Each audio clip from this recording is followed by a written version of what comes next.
सबसे पहले इस पवित्र भूमि को प्रणाम करता हूँ। अपने सभी 10 गुरुओं को प्रणाम करता हूँ। अपने सभी उन पूर्वजों को प्रणाम करता हूँ जिन्होंने असंख्य यातनाएं झेली, जजिया दिया, टैक्स दिया, सब कुछ किया, लेकिन धर्मांतरण नहीं किया। मंच पर उपस्थित सभी संतजन को प्रणाम करता हूँ। सामने ऊपर बैठे सभी भाइयों और बहनों जो हमसे बड़े हैं सबको प्रणाम करता हूँ। जो हमसे छोटे हैं स्नेह आशीर्वाद देता हूँ। सुखपाल जी, आपको धन्यवाद देता हूँ कि आपने मुझे इस भूमि में बुला के अपनी बात रखने का अवसर दिया।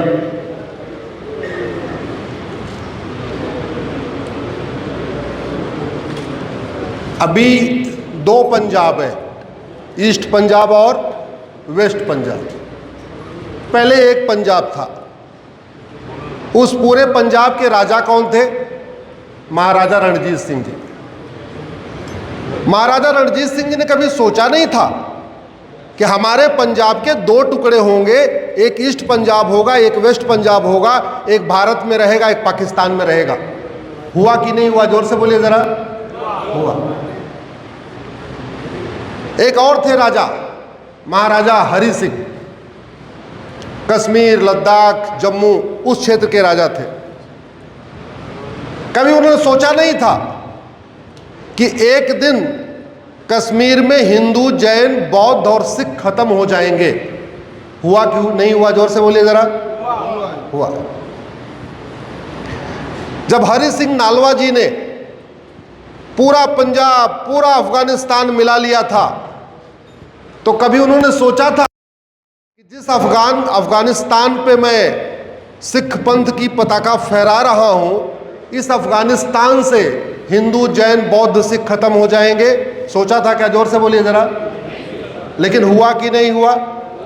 1805 में पंडित नंदराम टिक्कू जब अफगानिस्तान के प्रधानमंत्री थे, कश्मीरी ब्राह्मण थे, उनका मूल रूप से वो कश्मीर के रहने वाले थे, लेकिन प्रधानमंत्री अफगानिस्तान के थे 1805 में। तो कभी उन्होंने सोचा था क्या कि इस अफगानिस्तान से हिंदू, जैन, बौद्ध, सिख खत्म हो जाएंगे? जोर से बोलिए जरा। कभी मनमोहन सिंह जी ने सोचा था क्या कि हमें अपना मकान, दुकान, खेत खलिहान छोड़ के भागना पड़ेगा? कभी इंद्र कुमार गुजराल साहब ने सोचा था क्या कि हमें अपना मकान, दुकान, खेत खलिहान छोड़ के भागना पड़ेगा?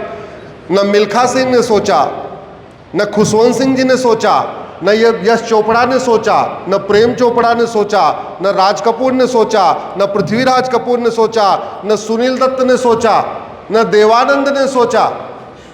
इन लोगों ने कभी सोचा नहीं था कि अपना मकान, दुकान, खेत खलिहान छोड़ के भागना पड़ेगा। भागे कि नहीं भागे? जोर से बोलिए जरा। जहां 90% सिंधी रहते थे, उस स्थान का नाम सिंध था। वहां के सिंधियों ने कभी सोचा था घर, मकान, दुकान, खेत खलिहान छोड़ के भागना पड़ेगा? जोर से बोलिए जरा। देखिए, आपको जोर जोर बोलना पड़ेगा क्योंकि आवाज इधर रिकॉर्ड हो रही। देख रहे हैं ना, हमारे बटन, जितनी बटन है उतने यहाँ पे रिकॉर्डर लग चुके। तो थोड़ा जोर से बोलिए, पता चले कि भटिंडा के लोग कहना क्या चाहते हैं। और आपका वीडियो 4-5 करोड़ लोग देखेंगे, तो आप, मेरी आवाज नहीं, आपकी आवाज यहां तक पहुंचना जरा जरूरी है।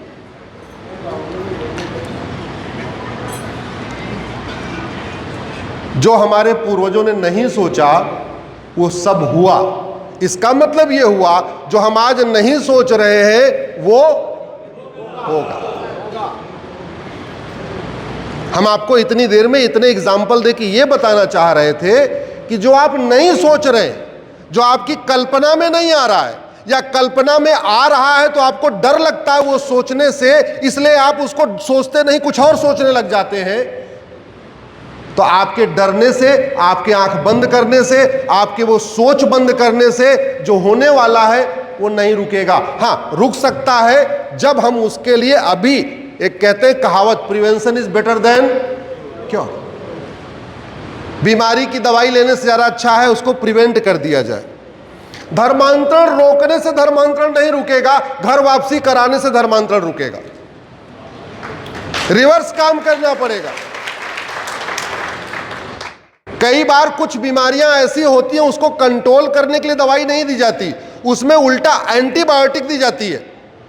एंटीबायोटिक जब काम करती है तो वो अंदर से ऐसा सिस्टम डेवलप कर देती है, बीमारी आती नहीं। तो बीमारी कंट्रोल नहीं करना बल्कि क्या करना है, एंटीबायोटिक देना है, जड़ से खत्म करना है। अब सवाल यह है कि आप सोच रहे होंगे कि मैं तो सुप्रीम कोर्ट में वकालत करता हूं, घर वापसी कराना किसका काम है? घर वापसी कराना सबका काम है। घर वापसी कराना जितना दायित्व समाज का है उतने सरकार का है। सरकार का क्यों है? क्योंकि भारत के संविधान की शपथ लेने के बाद ही सांसद, विधायक, मंत्री, मुख्यमंत्री को वेतन भत्ता, गाड़ी, बंगला मिलता। वो शपथ क्या लेते हैं कि हम भारत की संस्कृति को मजबूत करेंगे। अब आप ये बताओ, धर्मांतरण से भारत की संस्कृति मजबूत होगी या घर वापसी से भारत की संस्कृति मजबूत होगी? जोर से बोलिए जरा महाराज जी। घर वापसी से। तो शपथ किसकी लिया? और एक बात ये ध्यान रखना, कोई व्यक्ति 10 लाख वोट से भी जीत जाए तब भी उसको सांसद विधायक नहीं कहते। सांसद विधायक तभी कहलाता है जब संविधान की शपथ ले लेता है। आदमी कोई 10 लाख वोट से जीत जाए, कलेक्टर उसको सर्टिफिकेट दे दे, तब भी वो सांसद विधायक के रूप में वेतन भत्ता, गाड़ी, बंगला, free air ticket, free rail ticket नहीं ले सकता। वो सारा जो फ्री वाला काम है वो तभी शुरू होगा जब वो शपथ लेगा। और शपथ लेके क्या कहा? मैं देश की एकता अखंडता मजबूत करूंगा। अब देश की एकता अखंडता घर वापसी से मजबूत होगी या धर्मांतरण से मजबूत होगी? आप बताइए जरा। जितनी बातें कह रहा हूं बहुत सोच विचार के बाद कह रहा हूं। मुझे पता है ये मेरा वीडियो माननीय सुप्रीम कोर्ट और हाई कोर्ट के जजेस भी देखते हैं, ऐसा मुझे पता चल जाती है। तो मैं आज संविधान की शपथ लेने वाले सभी सांसद, विधायक, मंत्री और जज से पूछ रहा हूं, धर्मांतरण क्या हमारे संविधान में कहीं इजाजत दिया है क्या? नहीं। हमारा संविधान धर्मांतरण की इजाजत नहीं देता। हमारा संविधान सरकार को घर वापसी का डायरेक्शन देता है, घर वापसी का निर्देश देता है। ये केंद्र सरकार की भी ड्यूटी है, ये राज्य सरकार की भी ड्यूटी है, वो घर वापसी के लिए कार्य करे। और जो भारत सरकार का और राज्य सरकार का संस्कृति मंत्रालय होता है, उस संस्कृति मंत्रालय का मूल काम ही घर वापसी कराना। संस्कृति मंत्रालय का मूल काम नाटक कराना नहीं है, गाने बजवाना नहीं है, 2-4 सिंगर बुला के वहां स्टेज शो करवाना नहीं है। भारत के संस्कृति मंत्रालय और राज्य सरकार की संस्कृति मंत्रालय का मुख्य काम ही भारत की संस्कृति को मजबूत करना है। और संस्कृति मजबूत करने के लिए अनेक काम होते हैं, लेकिन जो सबसे प्रमुख काम है संस्कृति मजबूत करने का, वो क्या है? जोर से बोलिए जरा। घर वापसी। 19 जनवरी 2022 को आपके पंजाब की धरती से एक घोषणा की गई थी। डेट बता रहा हूं, 29 जनवरी 2022 आपके पंजाब की धरती से बाकायदा बड़ी भीड़ के सामने कहा गया था, बहुत बड़ी ऑडियंस के सामने कहा था, हमें सरकार बनाने का मौका दे दो, हम तत्काल धर्मांतरण नियंत्रण कानून बनाएंगे। और ये कहा था हमारी पुरानी वाली पार्टी के पार्टी आला कमान अरविंद केजरीवाल जी ने। 40 महीने बीत चुके हैं, 40 महीने बीत चुके हैं। वो वादा पूरा हुआ क्या? जोर से बोलिए जरा। कैसे वादा पूरा होगा? अपने क्षेत्र के विधायकों को पकड़िए। और विधायक किसी पार्टी का नहीं होता, मैं फिर से रिपीट कर रहा हूं, कोई व्यक्ति किसी पार्टी का तब तक होता है जब तक वो चुनाव लड़ता है। जैसे वो संविधान की शपथ ले लेता है, वो किसी पार्टी का नहीं होता, वो किसका हो जाता है? हम सबका हो जाता है। आपने उसको वोट दिया चाहे नहीं दिया, लेकिन आपके टैक्स के पैसे से उसको वेतन भत्ता, गाड़ी, बंगला मिल रहा है। उसने संविधान की शपथ ले लिया है, इसलिए संविधान को लागू करना उसका कार्य है। 40 महीने बीत चुके हैं और आज तक धर्मांतरण नियंत्रण कानून का ड्राफ्ट भी पंजाब की विधानसभा में पेश नहीं किया गया। यह आपके साथ खुलेआम धोखा है कि नहीं? जोर से बोलिए। दूसरा वादा, उसी 29 जनवरी को दूसरा वादा केजरीवाल जी ने क्या कहा था? नशा तस्करों को उठा के फांसी देंगे। 40 महीने बीत गया, पंजाब में किसी ड्रग स्मगलर को फांसी हुई क्या? जोर से बोलिए। किसी ड्रग स्मगलर की 100% प्रॉपर्टी जब्त हुई क्या? किसी ड्रग स्मगलर की नागरिकता गई क्या? तो फिर कर क्या रहे?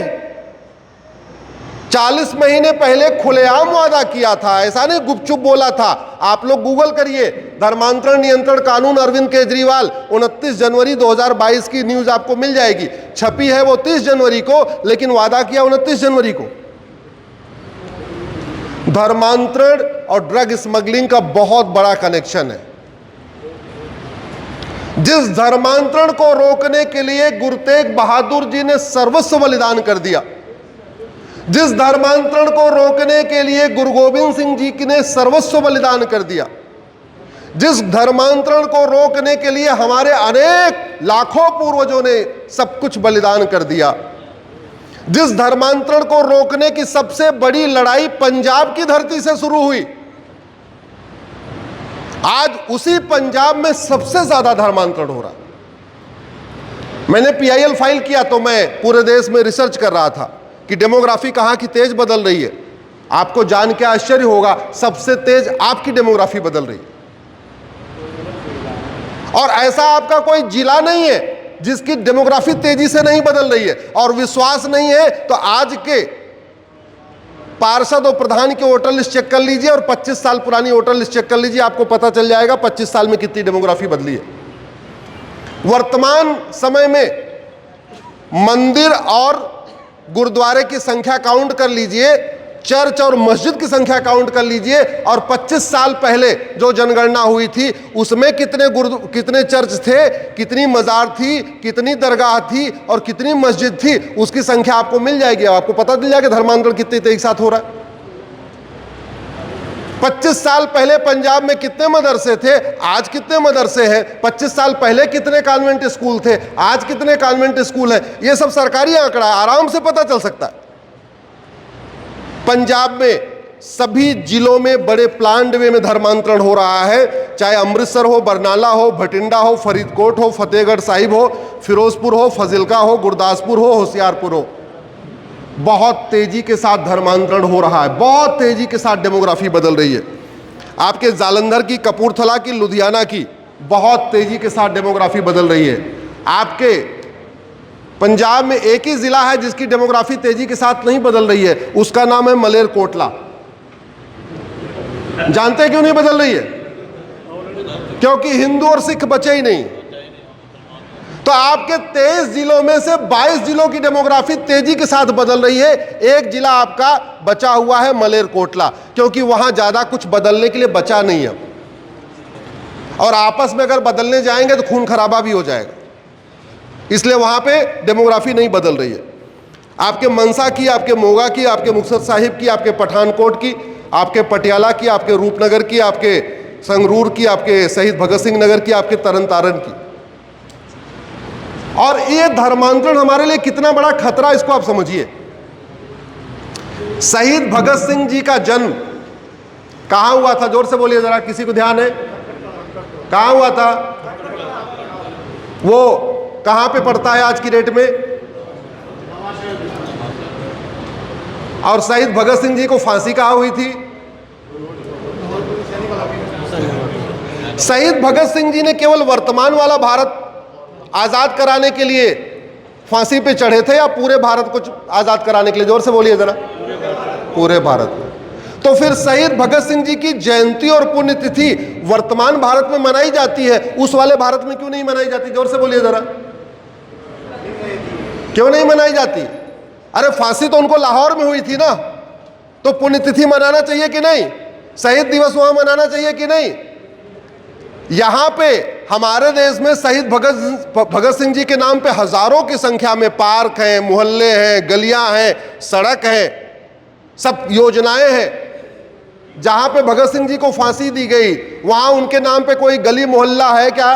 कोई तहसील है क्या? कुछ नहीं है। कोई स्कूल है क्या? कोई कॉलेज नहीं है। क्यों? गांधी जी ने तो पूरे भारत को आजाद कराया था ना, ऐसा कहते। तो गांधी जयंती और गांधी जी की पुण्यतिथि इसी भारत में क्यों मनाई जाती है, उस वाले भारत में क्यों नहीं मनाई जाती? क्या हुआ, अंतर क्या रहा इस वाले भारत में और उस वाले भारत में? क्योंकि वहां पे हिंदू खत्म हो गए, वहां पे सिख खत्म हो गए।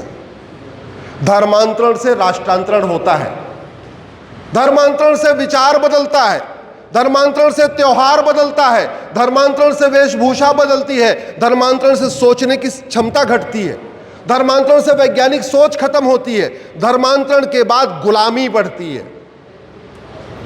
गुलामी मैं इसलिए कह रहा हूं, जितनी स्वतंत्रता हमारे वाले भारत में बहन बेटियों को है, इतनी स्वतंत्रता अफगानिस्तान की बहन बेटियों को है। जोर से बोलिए, है क्या? नहीं।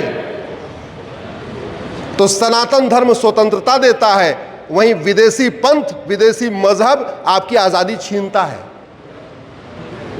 हमारे लिए समस्या इसलिए बढ़ गई है क्योंकि हमारा डेमोग्राफी बहुत तेजी के साथ बदल रहा है। एक मेरी PIL चल रही है, उसमें मैंने आंकड़े दिए हैं कि साल में 5 लाख बहन बेटियां गायब हो रही हैं और 5 लाख में से 3.5 लाख लफ्ज़-ए-जिहाद का शिकार हो रही हैं। 3.5 लाख लफ्ज़-ए-जिहाद का शिकार होने का मतलब प्रतिदिन 1000 बेटियां लफ्ज़-ए-जिहाद का शिकार हो रही। मेरी एक PIL धर्मांतरण के ऊपर चल रही है सुप्रीम कोर्ट में। केंद्र सरकार और सभी राज्य सरकारों को नोटिस हुआ है। दुर्भाग्यवश पंजाब की सरकार ने आज तक जवाब भी नहीं दाखिल किया कि वो धर्मांतरण रोकने के लिए क्या कर रहे हैं। पंजाब भी पार्टी है उसमें। मैंने अपनी उस PIL में आंकड़ों के साथ बताया है कि प्रतिदिन 1500 हिंदू परिवार, हिंदू का मतलब हिंदू सिख सब मिला के, जैन बौद्ध सिख को हम हिंदू ही कहते हैं, कानून के नजरिए में हिंदू जैन बौद्ध सिख हिंदू कहलाते हैं। प्रतिदिन 1500 हिंदू परिवार कन्वर्ट हो रहे हैं। एक परिवार में 7 आदमी मान के चलिए गुरुदेव, तो इसका मतलब हुआ 1500 परिवार लगभग 10,500 10,000 हिंदू पर डे कन्वर्ट हो रहे हैं। इसका मतलब 365 दिन में लगभग 40 लाख हिंदू कन्वर्ट हो रहे हैं। ये हमारे लिए खतरा है कि नहीं? जोर से बोलिए जरा। धर्मांतरण का सीधा संबंध ड्रग्स से है, क्योंकि नशेड़ी बना के कन्वर्ट करना बहुत आसान होता है। जब कोई नशेड़ी हो गया तो फिर उसको कन्वर्ट करना क्या, वो कुछ भी रहे, वो न इधर जाना न उधर जाना, जो फ्री में नशा देगा उधर हो जाएगा। और ड्रग का कारोबार जो पंजाब में चल रहा है, इससे हमारा धन भी जा रहा है, हमारा धर्म भी जा रहा है। जो अमीर परिवार के बच्चे नशेड़ी बन रहे हैं, उससे जो पैसा आ रहा है, उसी पैसे से गरीब हिंदू परिवारों को पैसा दे दे के कन्वर्ट कराया जा रहा है। तो धर्मांतरण तभी रुकेगी जब फंडिंग रुकेगी। अंग्रेजों ने लगभग 20 लाख एकड़ जमीन यहाँ पे मिशनरीज और चर्चेज को दिया था। उनकी 99 ईयर की लीज पूरी हो चुकी है। आपके आसपास भी जितने चर्च हैं, आप लोग RTI फाइल करिए, RTI फाइल करके पता करिए जो इसको ज़मीन दी गई थी वो कितने साल की लीज पे पूरी हो गई थी। हो सकता है आपके आसपास जितने मिशनरी स्कूल हैं, मिशनरीज के हॉस्पिटल हैं या मिशनरीज के अपने चर्चेज हैं, उनकी भी 99 ईयर की लीज पूरी हो चुकी होगी। वो सेंटर है कन्वर्जन के, उसको देखना पड़ेगा। अंग्रेजों ने लगभग 20 लाख एकड़ जमीन दे दिया। बाद में जिन्ना ने 1913 में कानून बनवाया वक्फ एक्ट, उससे दूसरी कम्युनिटी 40 लाख एकड़ जमीन पे कब्जा करके बैठी हुई। और जमीन जिसके पास ज्यादा होगी, स्वाभाविक सी बात, उसके पास फंड उतना ज्यादा आएगा, और फंड जितना आएगा तो कन्वर्जन उतना ज्यादा होगा। ये धर्मांतरण हमारी राष्ट्र की सुरक्षा के लिए खतरा है। इसको मैं माननीय पंजाब के मुख्यमंत्री जी को बताना चाहता हूं और पार्टी आलाकमान अरविंद केजरीवाल जी को भी बताना चाहता हूं। आप मुझे बताइए, धर्मांतरण राष्ट्र की सुरक्षा के लिए खतरा है कि नहीं? धर्मांतरण पंजाब के लिए खतरा है कि नहीं? और जो हमारी राष्ट्र की सुरक्षा के लिए खतरा हो, राज्य की सुरक्षा के लिए खतरा हो, उससे निपटने के लिए हमारे पास एक कानून है। इसका नाम है नेशनल सिक्योरिटी एक्ट। लेकिन मेरी जानकारी के अनुसार पंजाब में धर्मांतरण कराने वाले किसी भी मिशनरी के खिलाफ, किसी भी जमाती के खिलाफ, किसी भी जिहादी के खिलाफ या उनके मददगारों के खिलाफ आज तक NSA लगाया नहीं गया। ये NSA लगना चाहिए कि नहीं? जोर से बोलिए। तो ये लगेगा तभी जब अपने अपने क्षेत्र के विधायकों को पकड़ेंगे और उनको पहली बात तो याद दिलाएंगे कि 29 जनवरी को केजरीवाल जी ने बोला था धर्मांतरण नियंत्रण कानून बनेगा, और उनको ये बताइए जब तक कानून नहीं बन रहा है तब तक अल्टरनेटिव 5 कानून मैं बता के जा रहा हूं जो ऑलरेडी बने हुए हैं, कह दीजिए उनको लागू करना शुरू करें, उनको यूज करें। तो पहला कानून आपका है नेशनल सिक्योरिटी एक्ट। दूसरा, ये धर्मांतरण लॉफुल एक्टिविटी है अनलॉफुल एक्टिविटी? जोर से बोलिए जरा। अनलॉफुल। धर्मांतरण हमारी देश की एकता अखंडता के लिए खतरा है कि नहीं? सनातन धर्म के लिए खतरा है कि नहीं? सिख पंथ के लिए खतरा है कि नहीं? हिंदू धर्म के लिए खतरा है कि नहीं? और जो हमारी देश की एकता अखंडता के लिए खतरा हो उससे निपटने के लिए हमारे